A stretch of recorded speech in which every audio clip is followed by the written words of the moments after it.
ശതകോടീശ്വരനായ ഒരു ധന്യൻ, അതായത് കത്തോലിക്ക ചരിത്രത്തിൽ ഒരുപക്ഷെ ആദ്യമായിട്ടായിരിക്കാം ശതകോടീശ്വരനായ ഒരു ധന്യനായ ഒരു വ്യക്തിയാണ് ഇനി ഈ വരുന്ന മാസം, അതായത് ജനുവരി മാസത്തിൽ വാഴ്ത്തപ്പെട്ടവനാകാൻ പോകുന്നത്.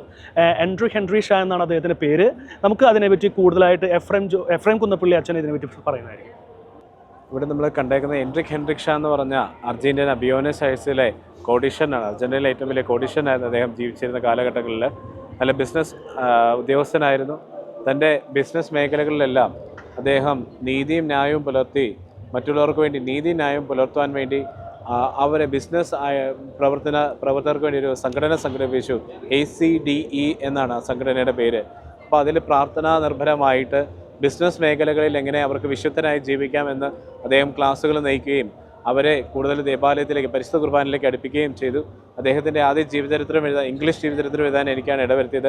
അദ്ദേഹത്തിൻ്റെ മകള് സാറ ക്രിറ്റോ, ആ മകൾ വഴിയാണ് ഞാൻ എഴുതിയത്. ആ സാറ ക്രിറ്റോ ആണ് എനിക്ക് ഈ തിരുശേഷിപ്പ് സമ്മാനിച്ചത്. ഈ ഡിസംബർ 18-നാണ് അദ്ദേഹത്തെ വാഴ്ത്തപ്പെട്ടവരുടെ നിരയിലേക്ക് ഉയർത്താനുള്ള അത്ഭുതം പരിശുദ്ധ ലിയോ 14 മാർപ്പാപ്പ അംഗീകരിച്ചത്.